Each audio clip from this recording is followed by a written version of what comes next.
혹시 이런 생각해 보신 적 없으세요? 은행에 잘 넣어둔 내 돈인데 시간이 지날수록 왠지 모르게 가치가 줄어드는 것 같은 그런 막연한 불안감이요. 오늘은 그 불안감의 정체를 명확한 숫자로 파헤쳐 보고요.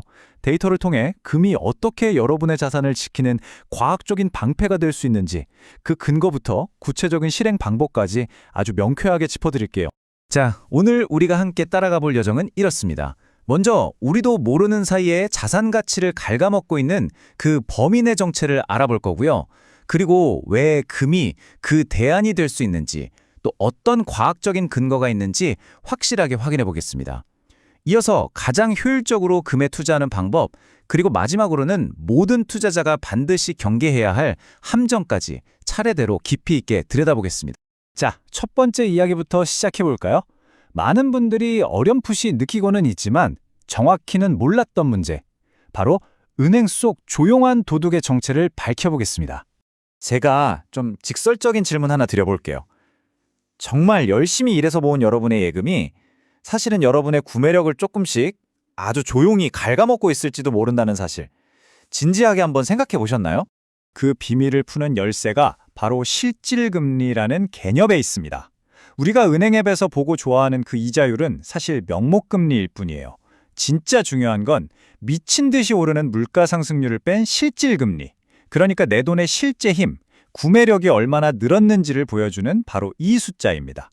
이 간단해 보이는 공식이 경제학에서는 피셔벙정식이라고 불릴 정도로 아주 핵심적인 개념입니다. 자, 여기 예시를 한번 보세요. 훨씬 와닿으실 거예요.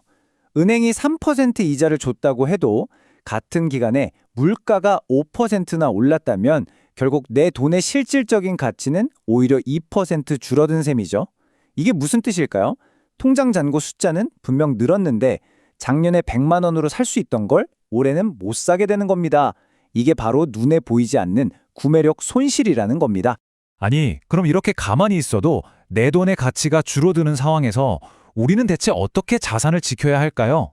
자, 다음 파트에서는 바로 이 문제가 어떻게 금이라는 자산에게 엄청난 기회가 되는지 한번 살펴보겠습니다. 자, 이 문장 정말 중요합니다. 금의 가장 큰 약점, 그러니까 이자를 한 푼도 안 준다는 거예요. 이게 평소에는 단점인데 지금처럼 은행에 돈을 넣어두는 것만으로도 손해를 보는 마이너스 실질 금리 시대에는 이게 오히려 엄청난 강점이 된다는 겁니다. 역설적이죠?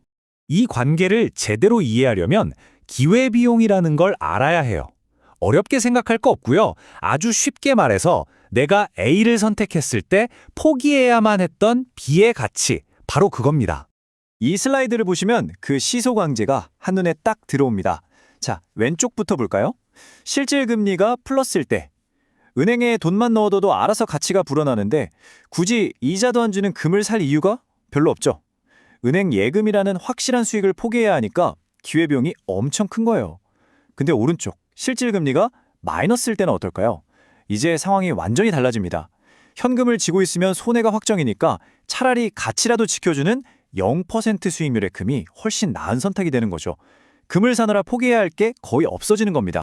자, 이제 이론적인 이야기는 이쯤 하고요. 진짜 중요한 건 데이터겠죠? 세 번째 파트에서는 실제 연구 결과들이 이 주장을 얼마나 탄탄하게 뒷받침하는지 눈으로 직접 확인해 보겠습니다. 투자를 좀 해보신 분들은 계란을 한 바구니에 담지 말라는 말 들어보셨을 거예요. 그 핵심이 바로 음의 상관관계를 활용하는 겁니다. 쉽게 말해 한 놈이 떨어질 때 다른 놈이 올라주면서 내 전체 자산의 출렁임을 막아주는 안전판 역할을 하는 거죠. 금과 주식이 바로 그런 관계에 있습니다. 자, 이 그래프를 한번 보세요. 이게 그걸 아주 명확하게 보여주는 자료입니다. 여기에 굵은 선이 우리나라 주식시전 코스피고요. 얇은 실선이 금 가격이에요. 어떠세요? 딱 봐도 코스피가 곤두박질 치는 구간에서 금 가격은 오히려 솟아오르고 반대로 코스피가 잘 나갈 땐 금이 좀 주춤하는 서로 반대로 움직이는 모습이 뚜렷하게 보이죠. 이게 바로 포트폴리오의 위험을 분산시키는 힘입니다. 이게 그냥 눈으로 보기에만 그런 게 아니라 실제 학술 연구 논문에서도 증명이 됐습니다. 한국 시장을 분석해보니 금은 코스피와 아주 뚜렷한 음의 상관관계를 보였고요. 더 중요한 건 이거예요. 주식만 가지고 있을 때보다 금을 좀 섞었더니 샤프 지수라는 게 올라갔다는 건데 이게 뭐냐면 똑같은 위험을 감수할 때 수익률이 더 좋아졌다는 뜻이에요. 그러니까 포트폴리오의 체질 자체가 더 튼튼하고 효율적으로 바뀐다는 거죠. 과학적인 근거가 있다는 겁니다. 왜 금이 필요한지는 이제 확실히 알겠습니다. 그럼 이제 가장 중요한 어떻게 사야 하는지에 대한 이야기를 해봐야겠죠. 네 번째 파트에서는 개인 투자자가 가장 똑똑하게 금에 투자할 수 있는 방법을 알려드릴게요. 여기서 정말 중요한 포인트가 하나 있습니다. 똑같은 순금이라도요, 어떻게 사느냐에 따라서 내 손에 들어오는 최종 수익률이 정말 하늘과 땅 차이로 벌어질 수 있다는 겁니다. 바로 수수료와 세금, 이 두 녀석 때문이죠. 자, 오늘 이야기의 하이라이트라고 할 수 있는 슬라이드입니다. 한번 보시죠. 국제 금값이 똑같이 10% 올랐다고 가정했을 때 투자 방법별 수익률이에요. 결과가 정말 충격적이지 않나요? 동네 금은방이나 은행 창구에서 실물 골드바를 사면요, 금값이 올랐는데도 내 계좌는 오히려 마이너스입니다. 그런데 여기 KRX 금시장을 보세요. 무려 9.3%의 플러스 수익률입니다. 압도적이죠? 아니, 어떻게 이렇게까지 차이가 날 수 있을까요? 그 비밀은 바로 KRX 금시장에 가진 어마어마한 혜택이 있습니다. 첫째, 이걸로 번 돈에 대해서는 세금을 한 푼도 안 냅니다. 둘째, 금융소득 종합과세에도 포함이 안 돼요. 게다가 거래 수수료도 약 0.3% 수준으로 엄청나게 쌉니다. 바로 이 차이가 수익률에 엄청난 격차를 만들어내는 겁니다. 그럼 이거 어떻게 시작하냐고요? 생각보다 훨씬 간단합니다. 이미 주식 거래하고 계신 분들은 정말 쉬워요. 쓰시는 증권사 앱에서 금 현물 계좌, 이거 하나만 추가로 만들면 끝입니다. 그 다음부터는 그냥 주식 사듯이 1g 단위로 편하게 휴대폰으로 사고 팔고 하시면 돼요.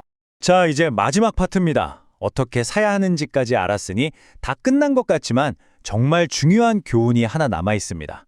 이건 금 투자뿐만 아니라 우리가 하는 모든 투자에 적용되는 이야기니까 꼭 귀 기울여 들어주세요.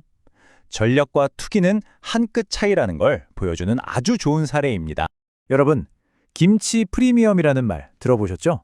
보통 코인 때문에 유명해졌는데 간단히 말해서 똑같은 자산인데 국제 시세보다 한국에서 유독 더 비싸게 팔리는 현상을 말합니다. 우리나라 사람들끼리 막 서로 더 비싸게 사려고 달려들 때 생기는 거품이죠. 자, 이 숫자 한번 보세요. 마이너스 14.5%. 과거에 국내에서 금 투자 열풍이 불면서 김프가 잔뜩 꼈을 때가 있었는데 그 거품이 쫙 빠지면서 국내 금 가격이 이렇게 폭락했던 겁니다.